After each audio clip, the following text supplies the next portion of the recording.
시간까지 사도 베드로와 요한을 통하여서 나면서 안진뱅이 되었던 그러한 사람이 일어선 기적의 그러한 말씀을 보았습니다.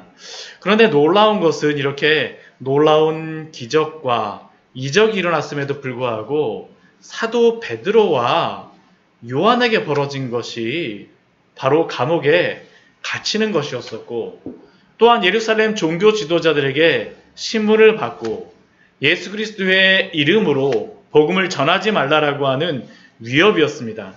그런데 이런 위협과 박해를 보면서 우리가 한 가지 기억해야 될 사실이 있습니다. 교회와 성도들에게 일어나는 이런 위협과 박해는 단순한 그냥 위협과 박해가 아니라는 사실입니다. 교회에게 일어나는 이러한 위협과 박해는 모두 영적인 싸움임을 우리는 반드시 기억해야 합니다. 왜냐하면 하나님께 대적하는 악한 사탄은 하나님의 나라가 확장되며 부흥되는 것을 그 무엇보다도 원하지 않기 때문입니다. 항상 사탄은 하나님의 교회와 성도들을 넘어뜨리기 위해서 이러한 위협과 박해를 준비하며 넘어뜨리려고 합니다. 심지어는 예수님조차도 십자가에 못 박는 일을 하였던 것이 바로 사탄임을 기억하십시오. 그리고 또 그 악한 사탄은 예수님의 복음을 전하는 사도들에게도 선한 일을 하였음에도 불구하고 이러한 위협과 박해를 가하였습니다. 왜요? 하나님의 나라가 확장되는 것을 바라지 않기 때문입니다. 그런데 이러한 사탄의 공격은 외부적인 이러한 위협과 박해만 있다라고 생각하지 마십시오. 사실은 더 무서운 것은 내부적으로 교회를 무너뜨리기 위해서 더욱 교묘한 방법을 사용한다는 것을 우리는 알아야 합니다. 그리고 오늘 말씀은 바로 그것을 보여주는 말씀입니다. 오늘 사도행전 4장 32절에서부터 5장 11절까지의 말씀을 보았는데요. 오늘 32절 말씀을 보게 되면 많은 믿는 무리가 믿는 그러한 많은 그 사람들이 한 마음과 한 뜻이 되어서 모든 물건을 서로 통용하고 자기의 재물을 조금이라도 자기 것이라고 하는 이가 하나도 없다라는 그러한 말씀으로 시작하고 있습니다. 그리고 이러한 일은 이미 사도행전 2장의 말씀에서도 우리가 일어났던 것을 기억하고 있습니다. 우리 사도행전 2장 44절과 45절 말씀을 보면 이렇게 기록이 되어 있었죠. 믿는 사람이 다 함께 있어 모든 물건을 서로 통용하고 또 재산과 소유를 팔아 각 사람의 필요를 따라 나눠주며. 정말 놀라운 일이지 않습니까? 그런데 우리는 어떻게 이러한 일이 일어났는가라는 것에 대해서 주의하는 것이 필요합니다. 사실 사람의 마음은 자기의 욕심을 따라서 살아가는 것이 당연합니다. 어떻게 이렇게 자신의 모든 물것을 통용하며 재산과 소유를 팔아서 각 사람의 필요에 따라서 나누어 줄 수 있었겠습니까? 우리는 이것이 교회에서 당연히 일어나야 되는 것이다라고 생각을 하고 이것을 교회의 이상적인 모습으로 만들어서 이렇게 해야 된다라고 주장할 수 있습니다. 실제로 이렇게 주장하며 이것을 추구하였던 시대도 있습니다. 그런데 우리가 기억해야 될 것은, 우리가 명확하게 알아야 될 것은 이러한 헌신과 자발성은 사람의 방법으로는 되지 않는다라는 거예요. 사람의 방법으로 되지 않습니다. 이것은 하나님께서 죄인된 사람들의 마음을 변화시키셨을 때에 일어난 놀라운 변화의 열매임을 우리는 알아야 합니다. 강요에 일어나기 위해서 일어날 수도 없고요. 또한 강요에 의해서 이루어져서도 안 됩니다. 왜냐하면 이것은 철저하게 성령께서 성도의 마음속에 일으키신 변화에 따른 거듭남과 또한 그 예수 그리스도를 믿음으로 말미암아 변화된 성도의 삶에 따른 열매이기 때문입니다. 만약 사람의 방법으로 이것을 일으키려고 한다면 어떤 일이 발생할까요? 많이 헌신한 사람들은 적게 헌신한 사람들에게 왜 그렇게 적게 하냐라면서 타박하는 일들이 벌어지겠죠. 또한 적게 한 사람들은 오히려 많이 한 사람들에게 혼자 잘난 척한다라고 뒤에서 험담하는 일들이 벌어질 것입니다. 그렇지 않겠습니까? 이러한 일들은 하나님이 일으키신 역사의 열매이지 이것을 목적으로 사람이 만들어내려고 하면 역효과가 일어남을 우리는 기억해야 합니다. 그러나 우리는 사도행전의 말씀을 통하여서 2장도 그렇고 4장도 그렇고 이러한 일이 벌어질 때마다 한 가지 공통되는 특징이 있음을 우리는 발견할 수가 있습니다.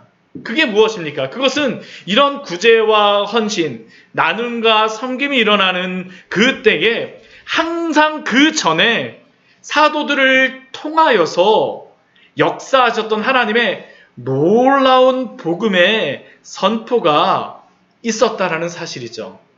2장 말씀에서도 사도 베드로를 통하여서 전 세계에 몰려들었던 유대인들이 자신의 고향 방언의 그러한 소리를 듣고 난곳 방언의 소리를 듣고 궁금하여 몰려들었을 때 하나님은 사도 베드로를 통하여서 복음을 전하게 하셨고 그들로 하여금 회개하심으로 말미암아 돌아오게 하시지 않으셨습니까? 3,000명이나 되는 사람들이 회개하고 돌아오게 하셨죠.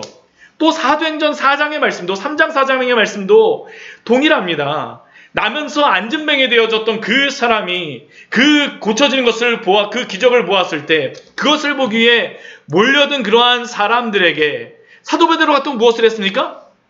복음을 전하죠. 복음을 전하였을 때에 그들이 변화되어지고 또한 회개함으로 말미암아 5,000명이나 되는 사람들이 변화되었습니다.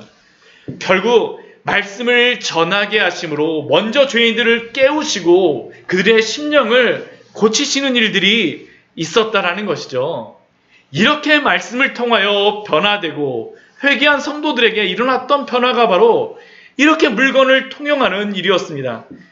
이렇게 물건을 통용하고 또한 그 재물을 자기 것이라는 것이 없는 이러한 것은 이런 것들을 행하지만 이것이 하나님이 일으키신 하나님의 놀라운 말씀의 역사임을 우리는 기억해야 합니다. 그러면 이렇게 복음으로 변화되어졌을 때에 어떠한 변화가 있습니까? 한 마음과 한 뜻이 됩니다. 한 마음과 한 뜻이 되죠. 한 마음과 한 뜻이 되어 모든 물건을 서로 통용하게 되어집니다. 그리스도 안에서 하나님의 자녀가 되었기에 성령으로 교통하게 되어지는 것입니다. 그냥 되는 게 아니고요. 성령이 교통하게 하시기 때문에 한 마음 한 뜻이 되었기 때문에 서로 통용하게 되어진 것입니다. 그리고 이것은 이 복음의 말씀을 전함으로 말미암아 한 번만 그러한 일들이 일어났던 게 아니고요. 우리 33절 말씀을 보십시오. 이 교회 안에서 지속적으로 이러한 일들이 일어나면 우리는 보아야 됩니다. 사도들이 큰 권능으로 주 예수의 부활을 증언하니 우리가 큰 은혜를 받아 이러한 지속적인 헌신과 섬김은 결국 사도들의 지속적인 말씀을 통하여서 그들이 말씀으로 지속적으로 거룩하게 살아갈 수 있도록 하나님이 성령을 통하여서 역사하심으로 말미암아 있었다라는 것을 사도행전 말씀은 우리에게 말씀하는 것입니다. 그래서 이것은 인위적인 방법으로 될 수가 없어요. 오직 하나님의 일입니다. 하나님의 놀라운 일이에요. 하나님의 놀라운 일입니다. 결국 교회가 세워지는 것도 복음을 통하여 세워지지만 헌신과 섬김, 성도의 교제의 중심도 바로 복음 안에서 이루어져야 됨을 사도행전 말씀은 우리에게 분명히 보여주고 있는 것입니다. 그런데 현대교회는 이것에 대해서 많이 오해를 하고 있죠. 구제를 많이 하는 것이 교회의 목적으로 생각을 하고 섬김을 많이 하는 것이 교회의 목적으로 생각을 하지만 물론 그것이 참 좋습니다. 그러나 먼저 우리가 분명히 알아야 될 사실은 복음을 전하는 가운데에 이러한 일들이 자연스럽게 이루어져야 된다는 사실입니다. 하나님은 복음을 통하여서 시대도 변화시키고 결국 사회도 변화시키는 겁니다. 이게 바로 하나님이 세상을 변화시키는 방법입니다. 그냥 세상을 변화시키는 게 아니고 복음을 통하여서 그 삶을 변화시킴으로 말미암아 세상을 변화시키는 것이죠. 이게 바로 하나님께서 이 시대 가운데에서 하나님의 방법으로 이 세상을 변화시키는 것임을 우리는 기억해야 합니다. 이것이 바로 복음의 전하여짐으로 말미암아 일어났던 초대교회의 모습이었습니다. 그리고 이것이 또한 그들의 기쁨이었습니다. 자기의 재물을 조금이라도 자기 것이라 하는 이가 하나도 없더라. 즐겁기 때문에 그렇죠. 즐겁기 때문에 그렇습니다. 내 것이 아니어도 다른 사람들이 먹는 것만 봐도 너무나 즐거워요. 다른 사람들이 쓰는 것만 봐도 너무나도 즐겁습니다. 다른 사람들이 헐벗은 그러한 형제들이 입고 있는 것만 보아도 내가 입고 있는 것 같은 거예요. 하나님이 주시는 기쁨이죠. 하나님이 주시는 기쁨입니다. 그 대표적인 인물을 오늘 한 사람을 우리에게 소개하고 있습니다. 그 사람이 누구입니까? 바로 바나바입니다. 우리 36절, 우리 37절 말씀해 보게 되면 이 바나바에 대해서 설명하고 있습니다. 구브로에서 난 레위족 사람이 있으니, 이 구브로는 우리가 그 구약 성경에서는 기띔이라고도 이야기를 합니다. 그리고 오늘날에는 사이프러스라고 하는 그러한 지역이죠. 그리고 이곳 출신인 레위 지파 바나바가 바로 예루살렘에 왔을 때에 사도 베드로의 복음을 듣고 변화되어졌음을 우리에게 분명히 보여주고 있습니다. 레위인이었음에도 불구하고 그는 자기네 밭을 가졌어요. 사실은 레위인은 자신의 밭을 가지면 안 되죠. 그러나 이 사람은 레위인으로서 자기의 밭을 가지고 있습니다. 그런데 어떻게 해요? 복음을 듣고 보니까 하나님 앞에서 자기의 모습을 보게 되어진 것이죠. 그러니까 어떻게 됩니까? 그의 밭을 팔아서 그 값을 가지고 사도들 앞에 두었으니, 이게 바로 바나바에게서 일어났던 헌신이었습니다. 하나님이 그렇게 하신 것입니다. 하나님이 그렇게 하셨어요. 그런데 이 바나바라고 하는 사람이 중요한 이유가 또 있습니다. 이 바나바가 누구입니까? 바로 사도 바울을 이방인의 사도가 될 수 있도록, 복음 전파자가 될 수 있도록 도운 사람이 바로 이 바나바입니다. 우리 사도행전 9장 26절과 우리 27절 말씀을 보게 되면 이 바나바가 어떠한 일을 하였었는지 우리에게 보여줘. 우리 오늘 4장 36절 말씀에 보게 되면 위로의 아들이라는, 바나바의 뜻이 위로의 아들이라는 그러한 의미를 가지고 있는데요. 정말 이 사람은 위로의 아들이었습니다. 우리 9장 26절 27절 말씀 제가 우리 같이 한번 읽어보도록 할까요? 사람이 예루살렘에 가서 제자들을 사귀고자 하나, 다 사울이 예루살렘에 가서 제자들을 사귀고자 하나 다 두려워하여 그가 제자됨을 믿지 아니하니 바나바가 데리고 사도들에게 가서 그가 길에서 어떻게 주를 보았는지와 주께서 그에게 말씀하신 일과 다메섹에서 그가 어떻게 예수의 이름으로 담대히 말하였는지를 전하니라. 이 말씀이 무엇입니까? 사실은 사울이 변했어요. 그 다메섹 도상에서 그 예수님을 만나고 나서 완전히 그 사람이 변화되었습니다. 사울이 바울이 되었습니다. 그런데 어때요? 사람들이 믿어주진 않는 겁니다. 예루살렘에 가갖고 제자들과 교제하려고 하지만 다 도망가요. 왜요? 바로 얼마 전까지만 해도 그 제자들과 여러 사도들을 붙잡으러 다녔던 사람이 바로 바울이었기 때문이죠. 그때 중간에서 내게 했던 사람이 누구입니까? 바로 바나바였죠. 바나바. 오늘 말씀을 보게 되면 초대교회 시대에 이 바나바라고 하는 사람은 자신의 재산을 다 팔아서 초대교회 성도들의 마음을 위로하였다라고 하면, 또한 9장 말씀에서는 사울이 하나님의 복음을 전할 수 있도록 그 중간에서 그러한 위로자로서의 그러한 역할을 했었던 사람이 바로 바나바였었죠. 바나바. 이렇게 귀한 일을 했던 사람이 바로 이 바나바임을 우리에게 말하고 있습니다. 오늘 말씀을 보면, 그런데 이렇게 하나님의 말씀을 통하여서 평생을 하나님 앞에 헌신하며 살아갔던 이 바나바뿐만 아니라요, 오늘 5장 말씀에 보게 되면 바나바와 정반대의 모습을 가진 사람들을 비교하면서 설명하고 있습니다. 사실은 오늘 말씀은요, 32절서부터 30절까지 해서 바나바의 모습과 함께 대조되는 그러한 그 부부의 모습을 보임으로 말미암아 우리에게 또한 교훈하고 있는 그러한 말씀이 있습니다. 그것은 무엇이냐 하면, 이러한 아름다운 헌신 가운데에서도 사탄이 교회를 무너뜨리려고 하는 그러한 일이 있음을 우리에게 또한 보여주고 있는 것이죠. 이 바나바와 반대에 있었던 이 가족이 누구입니까? 부부가 아나니아와 삽비라입니다. 우리 1절 말씀을 보면 아나니아라고 하는 사람과 그의 아내 삽비라가 앞에 바나바가 사도들 앞에서 자기의 밭을 팔아 헌신하였던 것과 같이 자신의 소유를 팔아서 사도의 발 앞에 헌금하는 그러한 모습을 볼 수 있습니다. 그런데 문제는 아나니아와 삽비라가 아마 이전에 사도들에게 가서 자신들이 소유로 판 것을 전부를 다 드리겠다라고 아마 서원을 하였던 것 같은데, 문제는 그 서원대로 사도의 발 앞에 헌물을 드린 것이 아니라 그만 아까운 마음이 들었어요. 그래서 그 바친 것 중에 일부를 감추어 두고 일부분만 가지고 갔다는 사실입니다. 그런데 이렇게 아나니아가 사도 베드로 앞에 자신의 헌물을 가지고 갔을 때에 사도 베드로는 아나니에게 놀라운 말을 하죠. 무엇이라고 말합니까? 아나니아야, 어찌하여 사단이 내 마음에 가득하여 내가 성령을 속이고 땅값 얼마를 감추었느냐. 사도 베드로는 지금 아나니아가 하나님 앞에 헌신하였던 그 물질의 전부를 바치지 아니하였을 때 놀랍게도 그것이 사탄이 가득하여서 성령을 속인 것이다라고, 그 값을 감춘 것이다라고 말하고 있습니다. 그리고 4절 말씀을 보게 되면 이렇게 감춘 것은 사람에게 거짓말을 한 것이 아니라 누구에게 거짓말을 하였다라고요? 하나님께 한 것이라는 것이죠. 하나님께.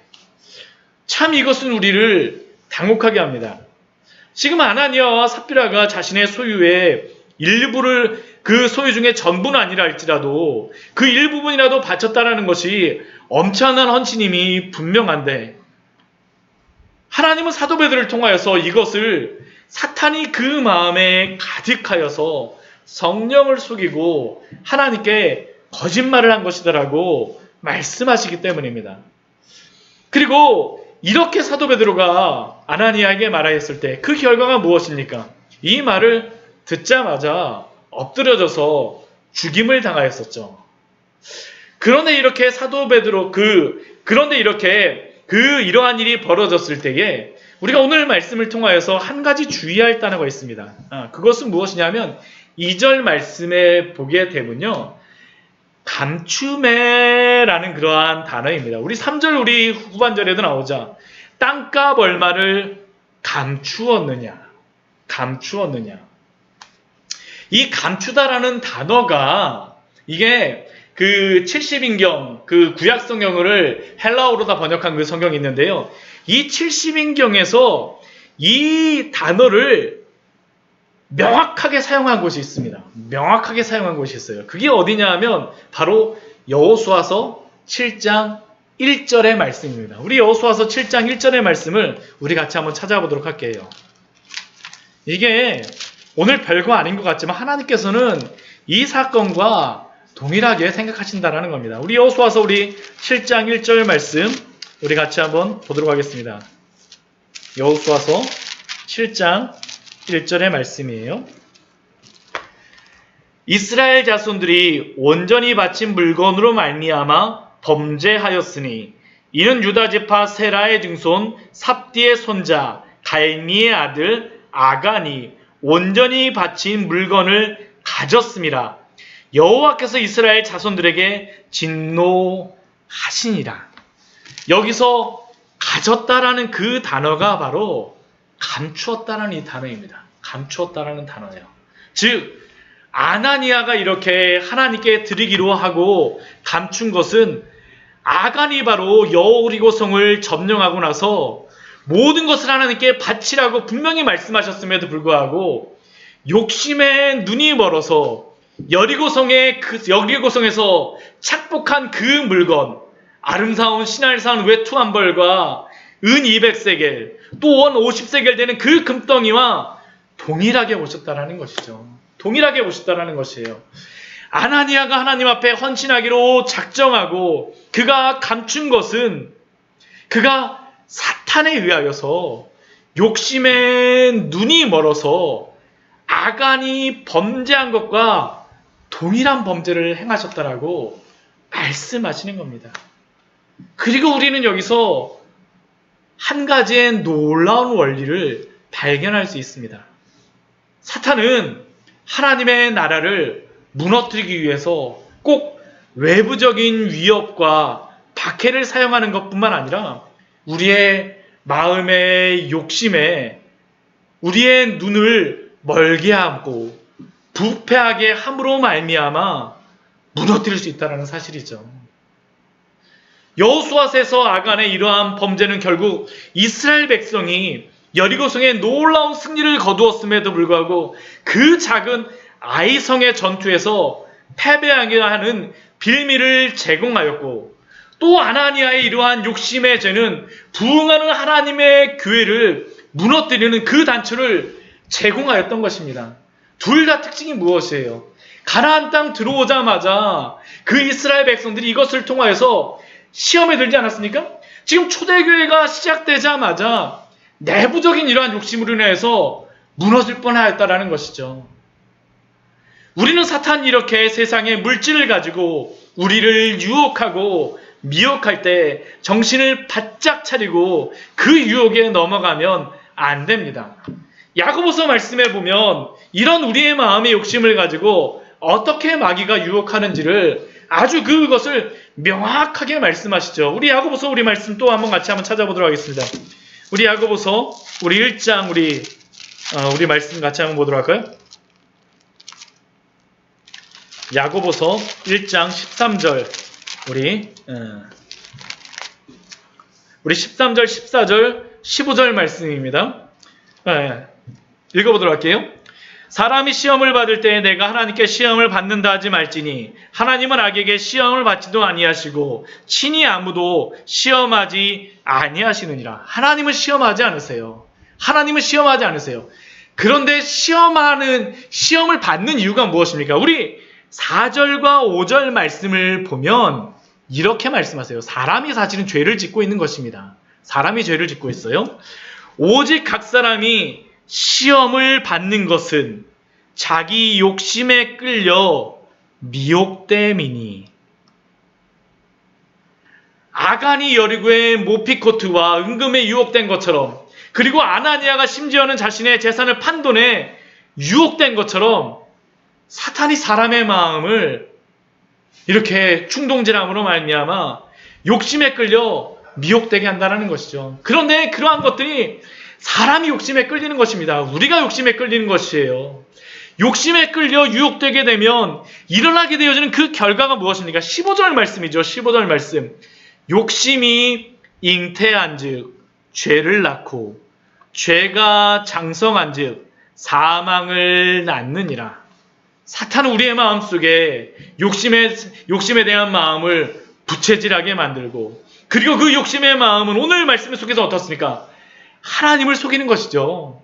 성령을 속이려고 해요. 거짓말하게 만듭니다. 그리고 결국에는 오늘 아나니아와 같이 사망에 이르게 되는 것입니다. 그리고 이러한 욕심과 죄와 사망의 메커니즘은 선악과에서도 사실은 하와에게서도 동일하게 일어났던 것이고요. 아간에게서도 동일하게 일어나는 것이고, 오늘 아나니아에게서도 일어나는 것이고, 어쩌면 우리의 마음속에서도 사단이 날마다 일으키는 게 바로 이 욕심의 문제이죠. 사탄은 바로 우리의 욕심을 부채질하여서 성도를 무너뜨리고 교회를 무너뜨리고 사망에 이르고자 하는 것입니다. 그렇게 사랑하는 성도 여러분, 오늘 말씀을 통하여서 보시지 않았습니까? 결코 이러한 욕심과 탐심에 굴복하지 마십시오. 예수님께서는 누가복음 말씀에 이렇게 분명히 말씀하세요. 누가복음 12장 15절 말씀 보면 그들에게 이르시되 삼가 모든 탐심을 물리치라. 삼가 모든 탐심을 물리치라. 왜요? 사람의 생명이 그 소유에 넉넉한 데에 있지 아니하니라 하시고, 우리의 생명이 우리가 가진 소유에 있지 않습니다. 그래서 예수님께서는 그 탐심을 물리치라고 말씀하세요. 그리고 또한 골로새서 3장 5절 말씀에서는 사도 바울을 통해서 하나님께서 우리에게 이렇게 말씀하십니다. 그 탐심은 어떻게 합니까? 그러므로 땅에 있는 지체를 죽이라. 곧 음란과 부정과 사욕과 악한 종욕과 탐심이니 탐심은 우상 숭배니라. 또한 갈라디아서 5장 24절 말씀에서는 또한 이렇게 말씀하십니다. 그리스도 예수의 사람들은 육체와 함께 그 정욕과 탐심을 십자가에 못 박았느니라. 이 말씀을 통해서 우리에게 주는 말씀은 무엇입니까? 우리가 욕심을 어떻게 이기고 탐심을 이기겠습니까? 다른 것이 아닙니다. 날마다 그리스도의 십자가에 그 정욕과 탐심을 못 박으시는 우리 귀한 성도님들 되시기를 축원합니다. 날마다 땅에 있는 우리의 지체를 죽이기를 연습하십시오. 우리가 날마다 이렇게 행하여야지만 된다라는 것을 성경은 우리에게 말씀하고 있습니다. 그리고 이것이 바로 아나니아와 삽비라가 그 성령이 충만한 초대교회에서조차 욕심과 탐심을 십자가에 못 박아 죽이지 않았을 때에 일어난 일입니다. 욕심과 탐심을 십자가에 못 박지 않으니까 누가 죽습니까? 자신이 죽는 것이죠. 우리가 그 욕심과 탐심을 십자가에 못 박지 않으면 우리는 우리의 욕심에 깔려서 죽을 수밖에 없다라고 오늘 말씀을 통하여서 우리에게 말씀하고 있습니다. 그러니 날마다 이 땅에 있는 지체를 죽이십시오. 그리스도의 그 십자가에 그 정욕과 탐심을 못 박으시는 우리 귀한 성도님들 되시기를 축원합니다. 정말 우리에게 이러한 일이 있어야 돼요. 이 시대 가운데 정말 이게 필요한 것입니다. 이게 없으면 우리가 죽습니다. 우리가 죽어요. 그리고 이렇게 아나니아의 죽음 뒤에 삽비라가 3시간쯤 뒤에 들어왔습니다. 아마 그저는 그 사도 베드로가 있는 이 초대교회에 그 모인 그곳에 들어오면서 기대를 했을 것입니다. 내 남편 아나니아가 사도 베드로에게 헌물을 드렸으니까 내가 들어가게 되면 모든 사람들이 나를 보면서 박수를 치면서 칭찬할 거야. 자신과 남편을 칭찬하는 것을 기대하면서 왔을 것입니다. 그런데 그녀가 이곳에 왔을 때에 마주한 것은 사도 베드로의 질문이었습니다. 8절 말씀에서 베드로를 통하여서 질문하시죠. 베드로가 이르되 그 땅 판값이 이것뿐이냐? 내게 말하라. 내게 말하라. 지금 사도 베드로가 이렇게 삽비라에게 질문하는 것은 분명합니다. 그녀가 아나니아와 같이 죽임을 당하지 않고 회개할 기회를 주기 위해서입니다. 그런데 이러한 질문에 대하여서 그녀의 답변이 무엇입니까? 이것뿐이라. 참 얼마나 안타깝습니까? 얼마나 안타까워요. 그녀도 역시 자신의 남편과 동일하게 욕심으로 인하여서 거짓말을 하고 있는 것입니다. 그리고 9절 말씀은 그 결론은 무엇입니까? 그녀도 자신의 남편과 동일하게 죽임을 당하였습니다. 왜냐하면 주의 영을, 성령을 역시 시험하였기 때문입니다. 참 마음이 안타까운 기록이죠. 얼마나 안타깝습니까? 물론 오늘날 이러한 일들이 교회 안에서 아나니아와 삽비라 같이 발생하지는 않습니다. 왜냐하면 하나님께서는 이러한 일들을 성경을 통하여서 우리에게 보여주심으로 말미암아 우리에게 이미 이러한 것들을 보여주셨기 때문에 아나니아와 삽비라와 같은 이러한 어리석음에 빠지지 말라라고 경고하여 주셨기 때문입니다. 그렇기에 우리는 아나니아와 삽비라와 같은 이런 어리석은 욕심의 죄에 빠지지 말아야 되겠습니다. 그런데 왜 이러한 욕심에 사람들이 계속 빠지게 될까요? 그것은 바로 하나님보다, 우리를 구원하신 예수 그리스도보다 세상의 물질을 더 귀중하게 여기기 때문이죠. 귀중하게 여기기 때문입니다. 욕심은 바로 우리가 하나님보다 세상을 더 귀중하게 여길 때에, 더 가치 있다라고 생각할 때에 빠지게 되는 시험입니다. 사탄은 끊임없이 우리에게 하나님보다 세상이 더 귀중하고 가치 있다라고 날마다 유혹합니다. 심지어는 예수님에게까지 가서 무엇이라고 합니까? 세상의 빵을 가지고 유혹하고요. 자신에게 저람이 이 세상 모든 만물을 주겠다라고 예수님까지 유혹하지 않습니까? 얼마나 큰 시험인지를 우리가 그 말씀을 통하여서도 알 수 있죠. 그런데 그리스도의 보물을 발견한 사람은 어떻게 할까요? 제가 자주 인용하는 말씀이지만 저는 이 말씀 안에 제가 이제 마태복음 13장 말씀을 볼 텐데 이 말씀 안에 놀라운 비밀이 있음을 우리는 날마다 발견해야 됩니다. 우리 마태복음 13장 우리 44절과 우리 45절, 46절 말씀에 보면 이 밭에 감친 보화의 비유와 또한 값진 진주 그 비유를 우리에게 말씀하시죠. 진주 비유를 이야기하시죠. 천국은 마치 밭에 감친 보화 같으니 사람이 이를 발견한 후에 숨겨두고 기뻐하며 돌아가서 자기의 소유를 다 팔아 그 밭을 사느니라. 왜 이 사람이 이 밭을 삽니까? 밭에 보물이 있다는 것을 발견했기 때문입니다. 천국의 가치가 그리스도가 바로 엄청난 보물인 것을 발견한 사람은 이 세상의 모든 것들을 다 팔아서라도 그리스도를 소유하려고 한다는 것입니다. 우리 그 뒤에 보면 우리 진주장사 비유도 동일하죠. 또 천국은 마치 좋은 진주를 구하는 장사와 같으니 극히 값진 진주 하나를 발견함에 가서 자기의 소유를 다 팔아 그 진주를 사느니라. 그 진주의 가치를 아는 사람만이 그러한 일을 행한다라는 것입니다. 그리스도를 소유하고 천국을 소유하기 위해서 어떠한 값도 치르는 것입니다. 오늘 바라마가 그러한 사람이죠. 복음의 진리를 통하여서 그리스도가 세상의 어떠한 보물보다도 귀중하다라는 것을 바나바는 발견하였기 때문에 어떻게 합니까? 자신의 밭을 다 팔죠. 정말 다 팔아요. 다 팔아요. 그리스도의 보물을 발견하기 위해서입니다. 근데 아나니아와 삽비라는 어떻습니까? 그리스도를 알기는 합니다. 그런데 그 가치는 모르는 거예요. 진주는 보기는 했지만 그 가치는 알지 못하기 때문에 어떠한 일이 벌어집니까? 다 팔지 못해요. 숨기게 되어집니다. 사랑하는 성도 여러분, 우리는 다른 어떠한 보물보다도 세상의 어떤 것보다도 그리스도가 더 귀중하다는 것을 발견하셨습니까? 저는 그리스도 안에서 이 하나님께서 주신 이 놀라운 보물을 날마다 발견하시는 은혜가 있기를 축원합니다.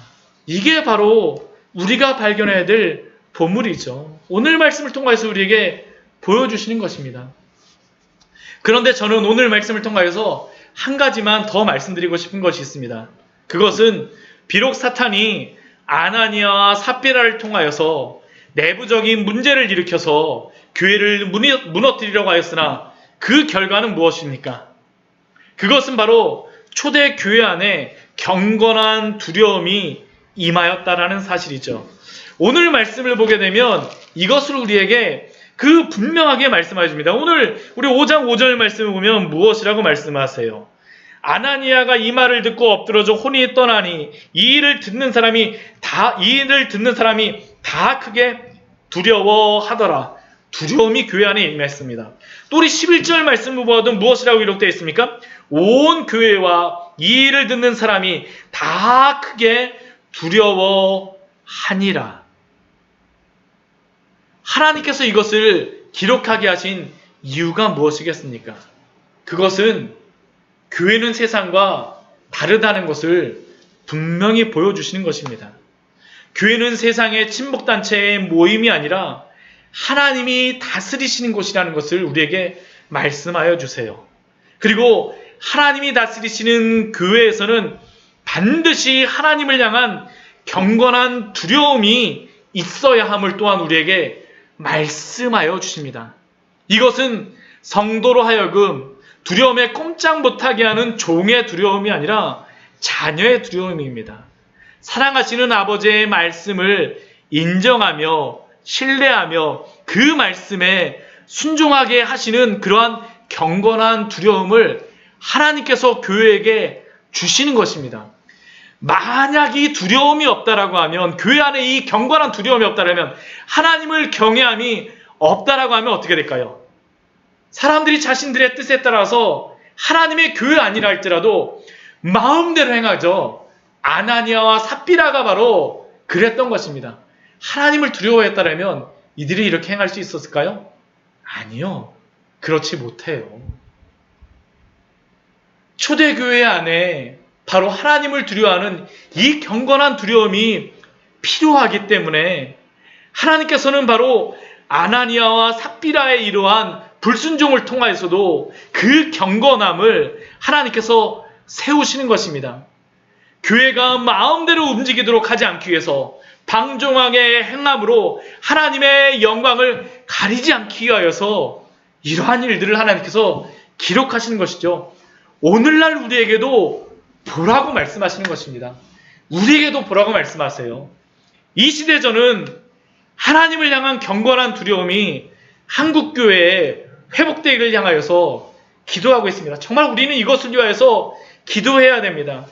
이 시대에 왜 한국교회가 이렇게 무너지고 세상에서 손가락질을 당할까요? 근본적인 이유는 하나님을 향한 이 경건한 두려움이 사라졌기 때문입니다. 하나님을 향한 경건한 두려움이 사라진 상태에서 인간적인 사랑과 자유를 추구하게 되면 그곳은 교회라 할지라도 참된 교회일 수가 없습니다. 왜요? 그냥 그것은 인간적인 모임밖에 안 돼요.